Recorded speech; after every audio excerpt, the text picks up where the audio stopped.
Welcome to Jameel Art Center, and it's so great to see such a good turnout tonight. Thank you everyone for coming. My name is Dawn Ross, and I'm head of collections at Art Jameel, and we're really excited to open this series of artist rooms, which includes 3 solo shows by artists Sayal Mahina Simpson, Augustine Paredes, and Amba Sayal-Bennett.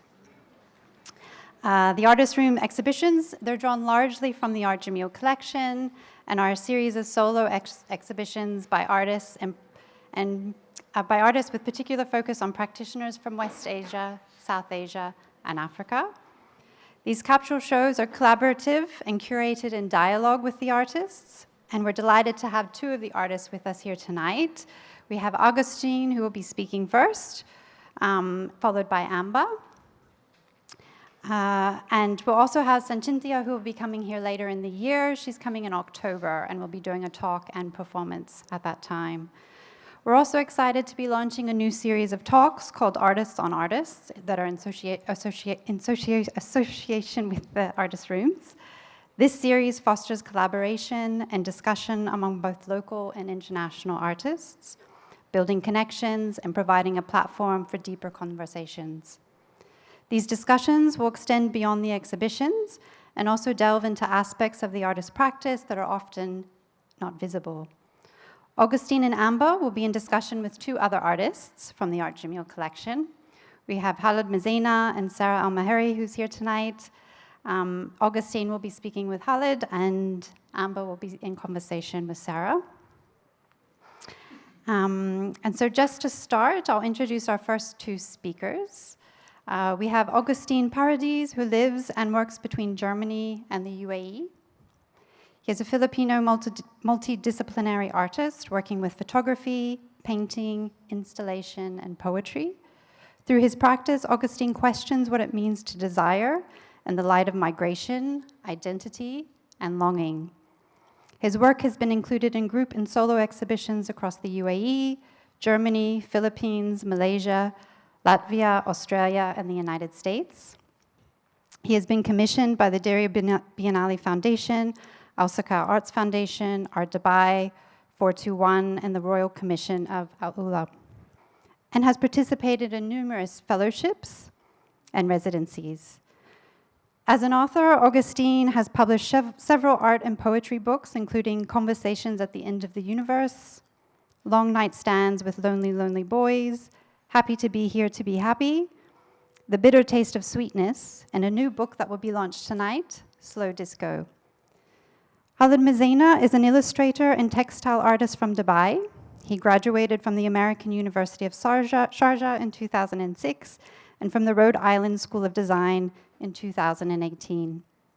Between his 2 degrees, he has worked as a graphic designer and projects coordinator in various art institutions in the UAE, including the Sharjah Art Foundation and Tashkil. Since 2008, he has been focusing on an independent studio practice and is currently freelancing as a commercial illustrator, alongside expanding his body of work as a textile artist. His works contextualize personal narratives, stories, and relationships with the city that is always changing. He illustrates observations, memories, and imaginations, ranging from his curiosity for regional and historical talismanic practice to observations on Dubai and a constant state of transformation. He also makes work inspired by things that bring him joy, from his love for comic books, dance, and pop music, to his fascination with ceremonial textiles and costumes, and stories about the human condition. So I'll now hand it over to them to start their talk.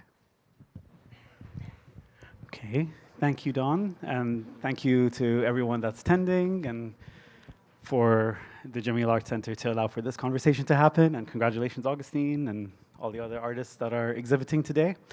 So we have 30 minutes, so we're going to keep it really casual. I hope everyone can keep track on what we're talking about, and if we blank out, we can just talk about, anything, okay? Sure, or Brat. That was a suggestion by one of the team members, Charlie XXX's new album. Anyway, I think we'll briefly start talking about kind of we both have independent practices. In essence, we're image makers. I think we've known each other through practices. We haven't really, this is actually kind of the first time we've had a proper conversation, but we've been following each other on Instagram. And so it's really cool that we're having this conversation together because there are a lot of tie-ins and similarities with our practices. So, you're a photographer, I'm an illustrator. You've been dabbling in textiles recently. And I have kind of an ongoing practice in that as well. So maybe you can just start kind of summarizing or briefly explain how, why you make work or the work that you make, and then we can take it from there. I think most of the people know, if for the ones that know my practice, they're very much familiar with photography at the heart of my practice. And I've always been a photographer, and I've always been in love with photography. But then at the core of it, also this dissatisfaction with the definite narrative that photographs kind of give. But that's just from my perception of it. So then from there, I kind of started exploring different ways of making images through words, through paintings, through poetry. And I've always been in love with writing, and words kind of came as my photographs came as well. And so from there, I kind of then pushed that boundary with beyond writing words on paper or beyond writing words on photographs, and then explored painting. And then from painting, it kind of been also fun, but it also kind of needed something else. So then I would put photographs on top of it. And then now with the textile pieces that are shown here in the Artist Room exhibition that have also been commissioned by Art Jameel, which I'm really proud of, it kind of held all the mediums that I've been interested in. I think I have appropriated different types of mediums such as painting and embroidery, and also looking at the traditional weaving techniques of the Filipinos. So I think why my work is somehow multimedia is this idea of, it comes from the idea of curiosity, and also it comes from my inherent curiosity and inquisitiveness. Like I told you when we met the other day, it's I'm gonna ask you so many questions because I'm genuinely curious. And that kind of bleeds into my practice. That bleeds into this idea of oh no, let me burn photographs, let me burn textile, let me write on them, let me erase them. So I think why I make work is because, number one, I have so much to say, and I have so many things in my head that I kind of just have to let it go and somehow use this as a way of looking at what am I trying to say, or just in a way introspecting as well. Yeah, it's good you use the word introspecting, because I think, introspection is a good word, which kind of maybe ties in what we both do. I think a lot of our work is kind of exploring our relationships with city, a relationship with space, a relationship with thought. Thank you. Kind of relationship with space, pop culture, material culture, and I think in essence it's also kind of your work, and I guess mine. It's kind of a reflection of self-portrait, right? Kind of journey of identity, kind of looking at where we are now, currently, in relationship to our space, and where, especially with you, I guess we can tie it in with examples of the work in the show, the roots, the migration roots of self-portraits. That's kind of an example of self-portraiture, right? And I think we'll talk a bit more in depth about the textile pieces, but I think we can maybe talk about kind of how you investigate a sense of longing or a sense of belonging in your works, and if that is kind of an exercise that you're exploring or looking for, and are your works self-portraits in a way? Yeah, I mean, I think the self-portraiture kind of aspect in my work comes from being a photographer as well. When I moved to Dubai in 2016, I've always wanted to make work about the Filipino diaspora. But then also reading a lot about photography, it kind of gave me a sense of there's a violence to photography. There's a violence to the gaze that you put upon like the people that you take pictures of. So I would take photos of my fellow Filipinos and go into spaces where Filipinos are, but then I kind of felt like I was violating something that I wasn't really necessarily aware of. So in that way, I kind of found a solution to kind of turn the camera towards me. So that was my first foray into self-portraiture, wherein like, why am I looking for stories outward when I have my own stories to tell? And so the idea of self-portraiture kind of bleeds into my work up until now, because even as abstract as they are, I do not shy away from saying that this is my narrative. And I know my narrative is very much similar to the other narratives of other people. So, I mean, I take this from Ocean Vuong and Joan Didion and Gia Tolentino, where like when they write about the world, they kind of put themselves at the center of it in the hopes that they can reach out to the wider people that, you know, have the same similar, have the similar experiences that they had. So long story short, I think my works are very much self-portraits, but also it does not end there. It is also a reflection of the time that we're in, of the world that we're in. Because as a person, you know, you are a reflection of the society, of the political instances that are happening. So you are a mirror of society, and then as an artist, you kind of put the mirror back into the camera, and the camera reflects onto you. So I think in reality, and in my way of thinking, my works are a reflection of a reflection of a reflection. And how about your practice? How do you deal with self-portraiture, and how do you kind of look into and look inward in your heritage and your culture to kind of put yourself in the middle of the talismanic rituals or the piece that you have here in the library? Yeah. Yeah, I do see my work as kind of a reflection of self. There is an element of self-portraiture, but I don't necessarily put myself in the work. I mean, there are some examples where I've illustrated myself in some of the comics and stuff, but I think in relation to the textile pieces, there is an intention of removing the figure. So there's an implication of a body or a person. There's also implications of performance, right? And I think that, especially with the current works in Artist Room, all the pieces don't necessarily have yourself in them, right? When we think about kind of the textile works and the maps, yet they're still self-portraits, right? And I think, yeah, especially the work that's in the library, which I hope everyone can get a chance to look at while they're touring the Artist Room as well. Yeah, it was kind of an exercise of looking at, you know, the geographical regional practices that I don't necessarily have a direct connection with, but there is some sort of a wider connection, you know, obviously being from here. You know, growing up, I guess I was more exposed to a Western canon of like media and things like that. But then, you know, the working with textiles kind of allows me to kind of root it back to here and stuff.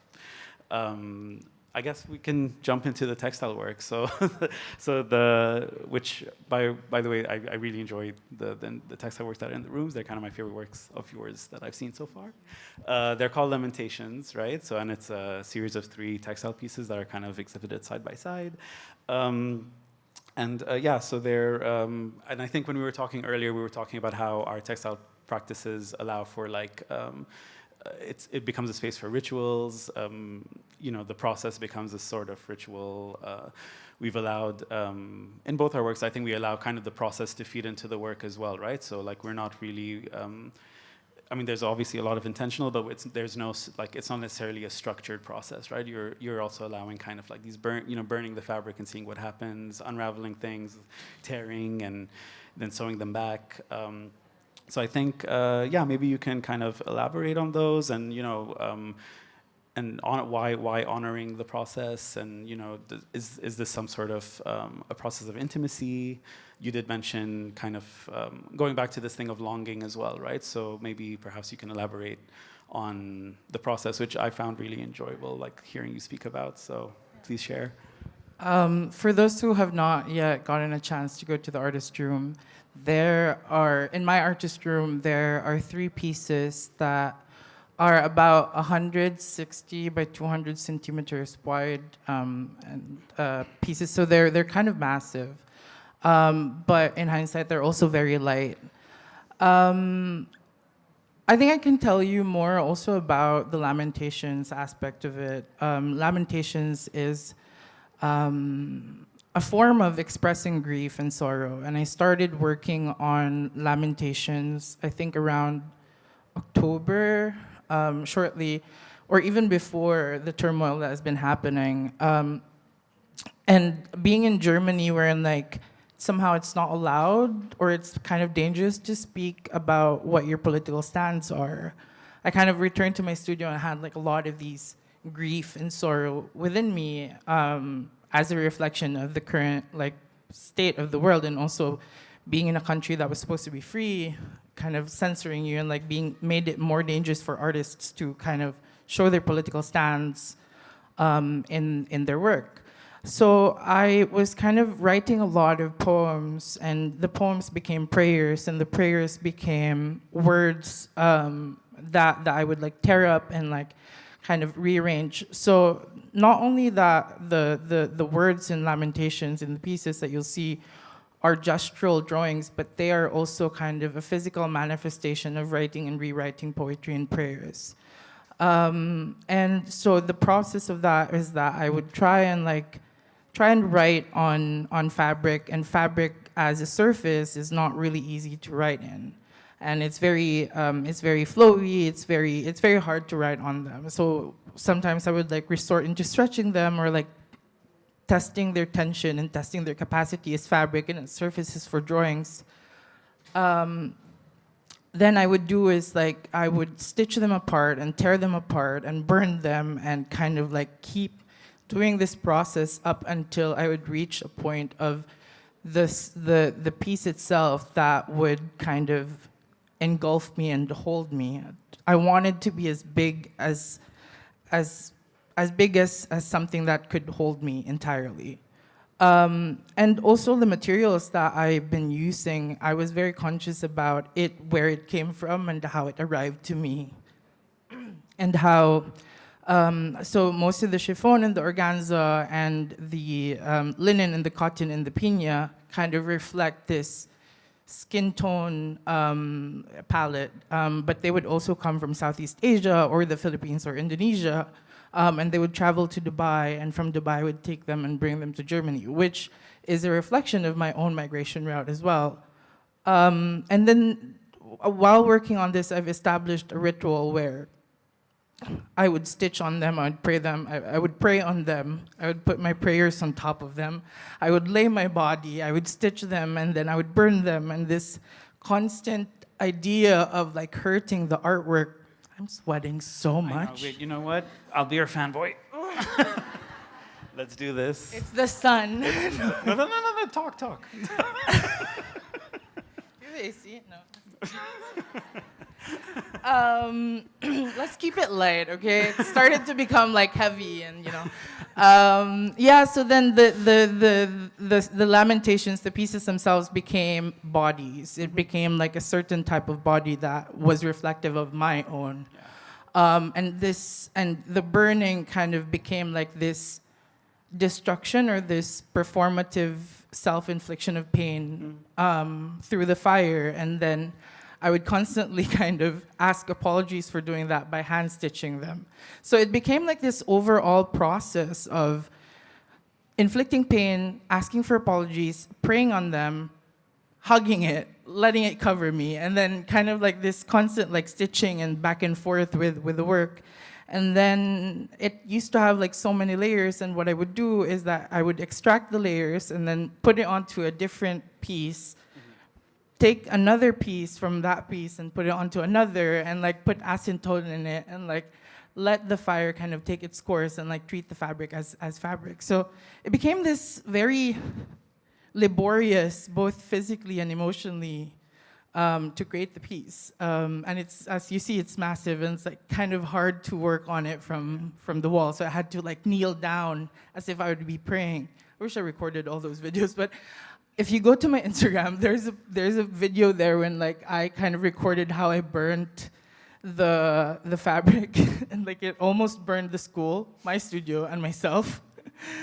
It's not funny when you're there, but it's funny when you look at it now. I mean, textiles as a medium is quite forgiving. I mean, it's not forgiving. Like once you leave an impression on it, it's just there, right? So, and I think that's also that relates to kind of us, right? Like as human beings, and you know, when emotions and experiences with people, or you know, kind of your geography or where you are, especially when you mentioned kind of what's happening in Germany and what's happening in the news, you also start to kind of not forgive yourself in a way. So yeah, I really do like how your textiles are kind of still they are self-portraits in a way, but they are also extensions of yourself, and they do represent kind of bodies, but like bodies of self, but also bodies of you know, everyone. And in some ways, I guess everyone can relate to those pieces as well, right? And I think everyone's looking for some sense of longing, right? I mean, I think we were also, like one of the points that you mentioned when we were talking earlier is like how, when you were reviewing my work prior to our conversations, you were saying like, there is a sense, like even in my works, there is a sense of longing for kind of the dance floor, and because that's kind of a space, it's a private space, and or it's a space where I feel joy, for example, right? And then when COVID happened, there was kind of this, it was removed, right? So in my textile works at that time, it was kind of it was me looking for that space again, right, through textile works, which is why I was making a lot of kind of dancing masks and kind of using materials that represent movement. But then again, my physical body is not in those pieces because, again, if we think about going to a dance floor, you're in shadows, and there's also this element of, you know, what you want to reveal and what you want to conceal, and that's also kind of things that I explore in textile works and even in yours, right? It's a representation of your body, and I also do see the connection of your physical body and the markings on your body versus represented in that as well, right? So yeah. Yeah, no, I also wanted to ask you about the reflective surface in your work. I think we talked about it the first time I saw the work. So if you go to the library, you'll see Khalid's piece, and you'll see like some reflective stickers, iron heat stamp, yeah, like right? foil, Heat stamp, foiling, foil. That's what I was looking for.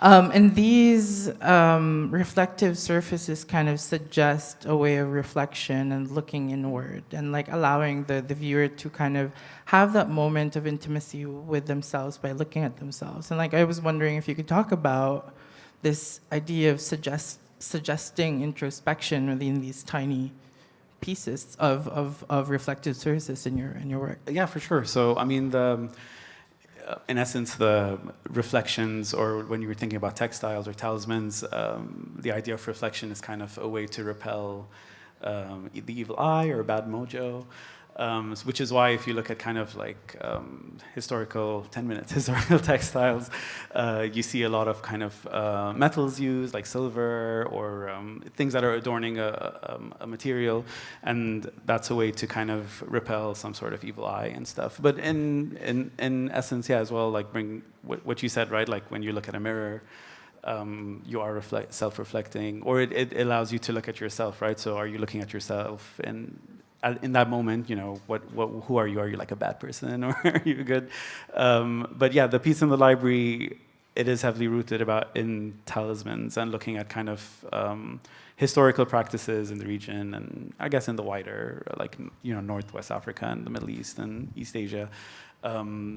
And I was trying to figure out whether a lot of these ancestral practices could be applied for today, because a lot of the language and motifs and things like that, they're obsolete, right? It was created at a time when I think, you know, religions were just starting to come up, or Abrahamic religions, and people were still figuring out, you know, their belief systems, right? So they become these sort of belief systems, but then, you know, with time they all disappeared.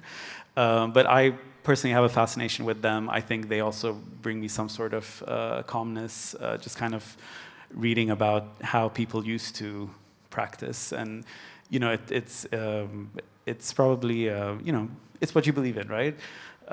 whether it's real or not.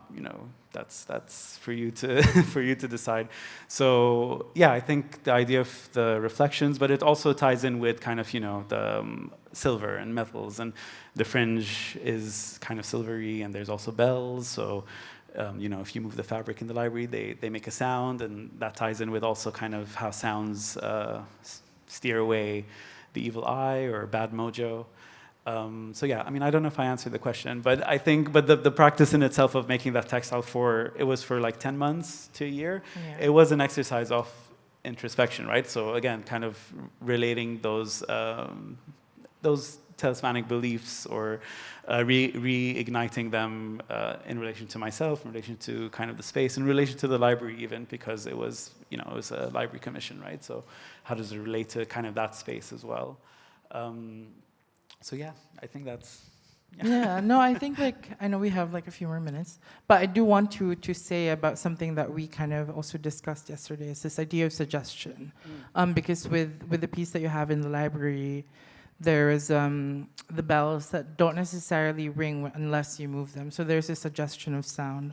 But also one thing that I find interesting within both of our practices is that it kind of comes from this religion in a way, or like this belief system. For me, my work, I have no longer kind of denied this idea that I still reflect onto Christianity and Catholic iconography, and also Catholic rituals, where the fire comes from, but also thinking about what brought Catholicism or Christianity into the Philippines, which was colonization.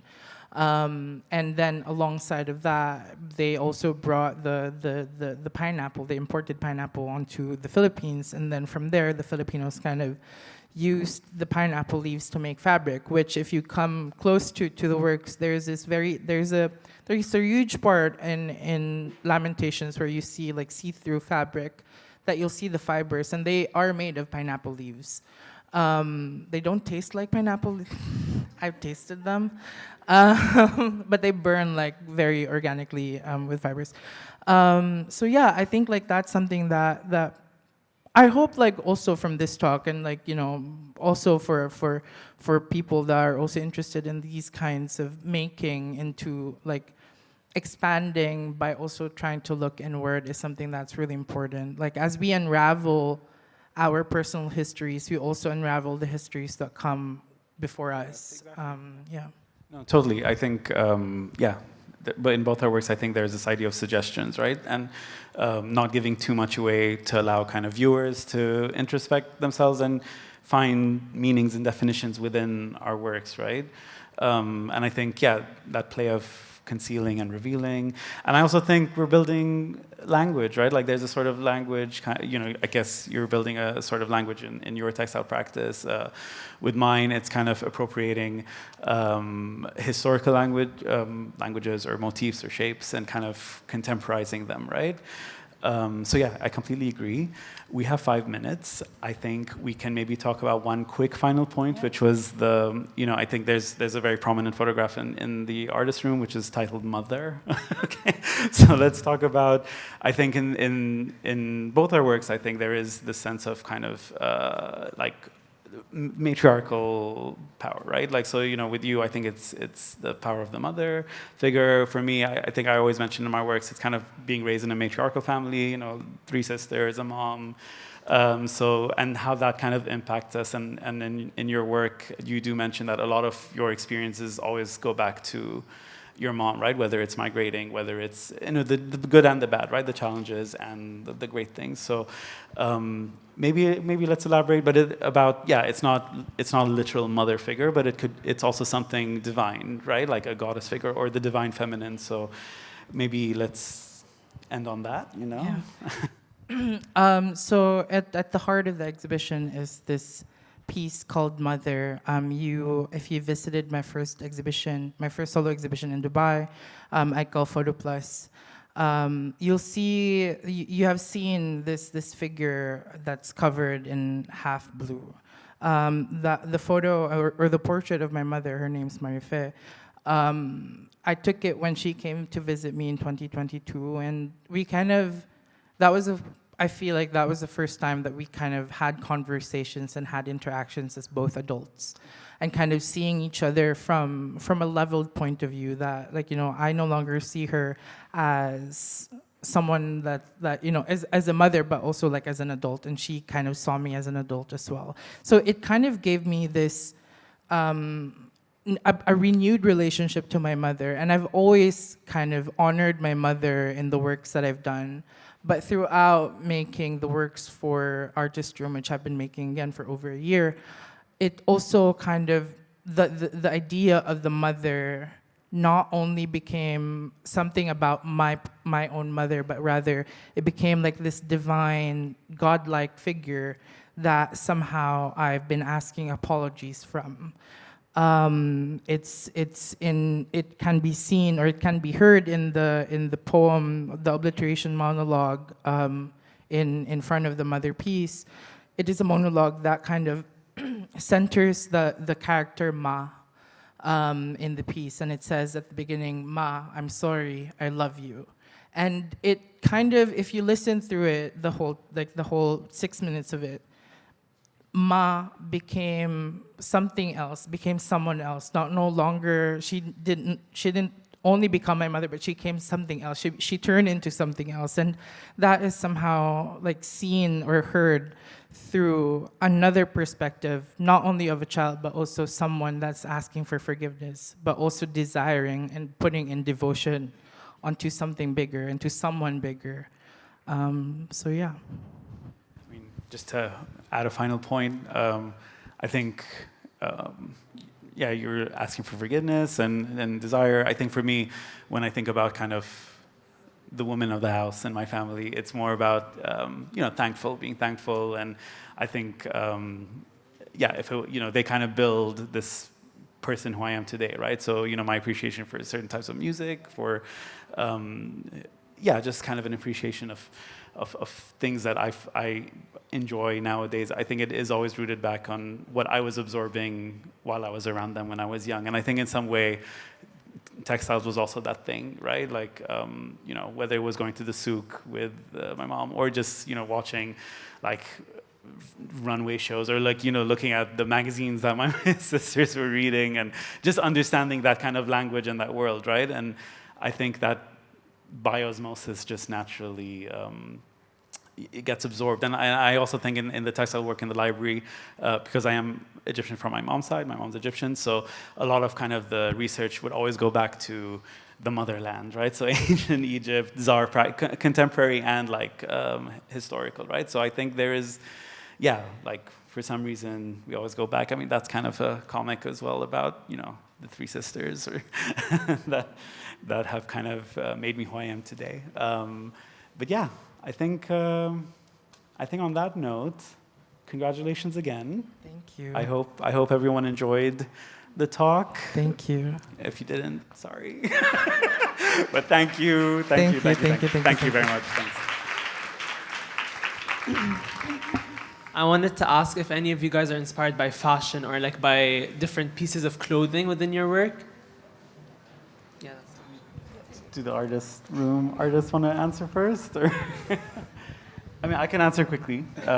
Sure, yeah. To answer your question, it does, but not in a commercial sense, right? So I am thinking of, especially in my textile works, I'm thinking about the body, but I'm not necessarily thinking about apparel. I'm thinking about I guess the technical word would be garments. So garments are more textiles that are relating to the body, but they're for exhibition purposes. They don't necessarily need to be on the body to translate. They could be considered kind of costume or performative type of textiles or garment pieces. So yeah, to answer, yes, but I think I'm very far from considering doing 4 seasons, like collections for 4 seasons and stuff like that. So that's not where my world lies. So yeah. I mean, I work as a fashion photographer. That's the commercial aspect of my career. In terms of work, in terms of my art practice, I think the same way that Khalid talked about the textiles. And to me, I think the methods of making of a fashion designer and the way they manipulate fabric and they kind of further the fabric and its capacities and its tensions within different types of materials are inherently part of my making, and also fashion in a sense of styling also comes within my photographic practice, not only as a commercial photographer, but as a fine art photographer. So fashion and style kind of, because it is part of my persona and my life, it somehow finds its way through my art practice. I have a question for Amba, if I may. So you spoke earlier about the tooling and relinquishing control because you just can't control that at a certain point. I was wondering if you can speak to that experience. Did it come from you realizing, okay, I have no control over this, I have to accept it for my or did it come from being pleasantly surprised at some point by something you didn't expect, and so you let that progress that way? Thanks for the question. You're Yeah, I think definitely the latter. Thinking about accident as a kind of method actually came through working with the projections. And I think from slight misalignment even trying to relearn how to use the projections and the materials was a real process, even kind of remaking certain elements while I've been here. But because it's quite a delicate device and it's a very old analog machine, even the mirror that reflects the image can displace. So even knocking things in the studio, it happened more in terms of physical proximity to materials in my making space, more so than with the digital methods. But I think in terms of the works as well, they're quite modular once they're made. So there's that potential for reconfiguration or reuse or displacement. But Well, before we finish, I just wanted to hand over to Antonio Carver, director at Art Jameel, to say a few words. Thank you so much, Dawn. I'm going to be super fast because I know everyone wants to see the show, and then we also have Augustine's performance at 6:30 as well. But thank you, first of all, to Augustine, Amba, Sarah, and to Khalid. Thank you so much. It was wonderful to hear you speak to each other. Really enjoyed it a lot. Thank you. And yes, come on, everybody. Big round of applause. And thank you also to Sanchithia, who's not here this evening, but as Dawn mentioned, she'll be back, the third artist room. She'll be back in the autumn as well. And thank you to all of you for being here on a very hot and steamy July Sunday. I think, it's a bit of a cliche, but it does take a village to raise an arts scene, and definitely takes a lot of different kinds of arts organisations from across the spectrum to nurture the kinds of talent that you see in the artists' rooms this evening. And just a shout out to Carbon 12, to Koresh and Nadine, thank you so much. And also to GPP, to Gulf Photo Plus. I don't know whether Somji is here, Mohammed Somji and his team, but also thank you to them as well. Yes. And also a few other quick shout-outs. We'd like to also thank Josh Milani for lending a work to the show alongside Carbon 12, and to our fantastic contributors to our publications. That we have 3 Artist Rooms books, which are published this evening as well, which are with Marianne at the back there, and being launched tonight, designed in-house at Art Jameel together with Chemistry. And Zishi Han and Adwaid Singh both wrote really beautiful essays alongside the writings by Augustine and by Sanchithia as well. So they're a different take on the artist books, and I really, really recommend them a lot. I'd also really like to thank everybody from the Art Jameel team that worked so hard on the exhibitions. You have to forgive me, there are a few names, but it takes a village and all that. So thank you to Barish, to Zahra, to Dania, to Giacomo, Nassif, Dina, Rhoda, Ruba, Lama, Chris, Alex, Azim, Jana, and Francis, and Marianne. Again, thank you. It was really great. And my last thank you goes to Dawn, who curated these shows, and we've been, yes, thank you, Dawn. We first together thought of this series of artist rooms when we opened Jameel Art Centre in 2018. Those three opening ones, Maha Malouh, Munir Al-Soh, and Lala Roch, three sort of really standout women artists from the region and around. And to sort of continue that series up until this point and be celebrating such artists tonight feels really special. So thank you, Dawn, for all the work on the Art Jameel Collection. It's been an absolutely fantastic ride with you, and also putting together so many incredible shows and launching artists here. Thank you. I should say before we switch to everybody exploring that there is also another artist room, Taysir Batnici's work, Hanoun, on level 2, don't miss that, and also Khalid's work in the library. So please have an explore. Thank you so much, everybody.